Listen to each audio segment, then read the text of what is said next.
Happy holidays. Well, the holidays also bring stress, and we want to learn how to manage this stress using sound healing, yoga, and meditation. We have Tiffany. Tiffany is a yoga instructor, yin yoga instructor, I should say that, sound and meditation facilitator. She is joining me live from New York. Thank you so much. Namaste, Tiffany. Namaste, Amita. So thankful to have me here and to share the message of the bowls and as well as movement. So thank you. You're welcome. So let's just understand, I think it's fascinating the way you're combining three modalities, and sound therapy is not very well known. I mean, we know the sound, we listen to the music every single day, but to combine it with yin yoga, meditation, and the sound, maybe you could just help us understand how does it work from a science point of view? Sure thing. So what we all experience stress, and so it's about looking for the tools that help us with managing the stress or transmuting that stress. And so what with the three modalities, especially bringing them all together, there's so much science that shows how the body's heart rate rests as well as the blood pressure. And one of the documentaries that honestly inspired me to dive deeper into each of those is Heal. It's this amazing documentary about different patients that are experiencing cancer and other different diseases, and how each of them were able to find healing through a number of different ways, just exactly what we talked about: movement, breath, and meditation. And in that documentary, there was actually a woman who had stage 4 cancer, colon cancer specifically, and she was able to completely combat her cancer through those three modalities. So it's amazing learning about it, and then also too, as a practitioner, as a facilitator, noticing the real rest, that deep peace within people's bodies when they have a moment to get that REM sleep.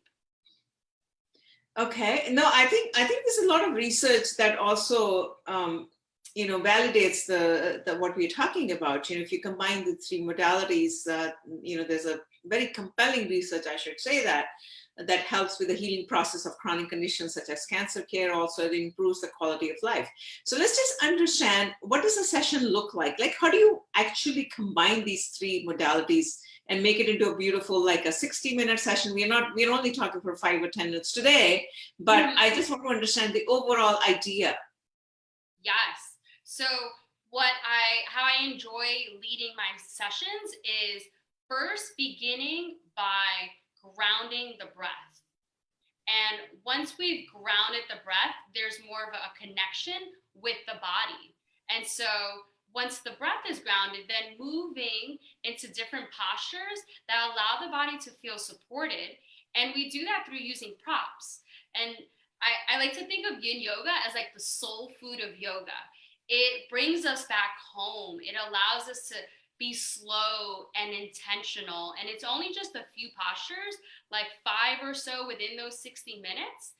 And then once we've relaxed the body through the different supports of a block, a bolster, a blanket, through those supports, then once the body is relaxed, then facilitating with sound meditation so that the mind relaxes. And it's been such a beautiful progression, and seeing how people are able to connect more deeply, because usually when you have one without the other, the body still may feel tight. Like if we're focusing just on the breath, we may feel some aches and pains in the low back, the shoulders, especially a lot of us zooming. So the breath gets to places, but also movement gets to places that the breath necessarily doesn't. And then completing that all, once we've opened up the breath, the body, and then relaxing the mind so that we can receive that REM sleep, that really deep and nourishing sleep, we're able to fully restore the body. And then what kind of sequence would you combine, like the asanas? You talked about the yin yoga, it's more restorative kind of a yoga. So there's a specific type of asanas and specific type of breath work and specific type of sound frequency that you will combine? Exactly. That's exactly right. So for the breath work, for instance, we can do a 3-part breath where we breathe into the belly, breathe into the chest, exhale, empty. And that increases our diaphragmatic breath as well as the breath in the chest. And as we exhale fully, we open up those channels. And once the body is more open in the breath, there's a really simple exercise that I'll save for our course because it's a really juicy one. But there's a really super exercise that with just 4 breaths, you can physically see how your body opens up. I would say 6 inches or if not more in your range of motion with just 4 breaths.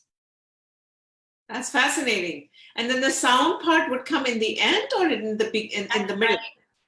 And so what, Anita, what you may notice in your own practice or any of us, because I realized that too, that end of yoga where we have that shavasana, that moment of silence, and to really soak in the yumminess of the practice, the mind tends to wander.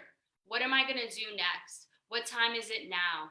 Especially now during the holidays, right? This endless to-do list of all the things. With the sound meditation, we invite the mind to focus on the sound and let it drift off with the frequencies of the sound and less of the monkey mind. Fascinating. Could you show us a demo for a couple of minutes? Yeah, sure thing. So these are just a small subset of my crystal babies that I like to call them. And so you'll notice that these wider bowls tend to have a deeper tone. And so for every sound meditation, starting off with that grounding.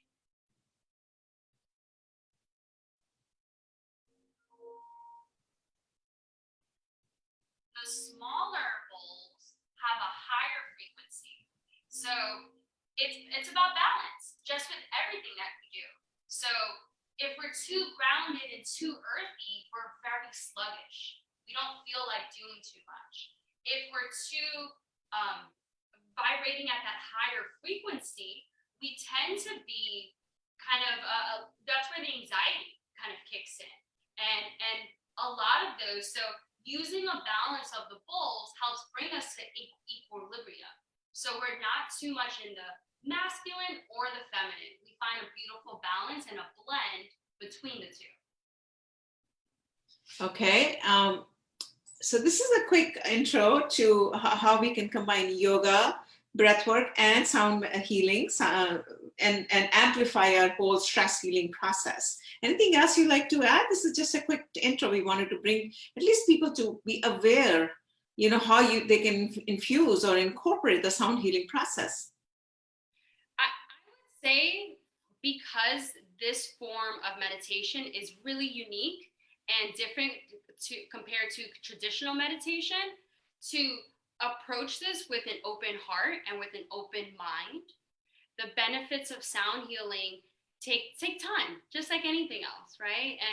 And to come to the practice to receive, and whether it's just through the meditation or through the asana, it's here to support you. These are tools to support you on your journey. And I realize how metaphysically these translate into real life as well. Okay, well, thank you so much, Tiffany, for joining and educating us about this powerful technique that most of us are not really aware of. And, we are just aware of like pressing the button on these apps and start meditating. That's what we become accustomed to, but not understanding that it is just more than that. When we will be able to let our stress go, it doesn't take just only 2 minutes of meditation apps sometimes, unfortunately, right? Exactly. This is my little co-host here. He loves sound meditation. As soon as I play the bowls, he always comes out from wherever he's hiding. So thank you. Well, thank you so much for everyone for supporting us. Happy holidays. We will be taking a break from Christmas Eve until the new year. So everyone stay tuned. We are bringing a lot of workshops, and have a happy new year and happy holidays. Namaste. Thank you. Namaste.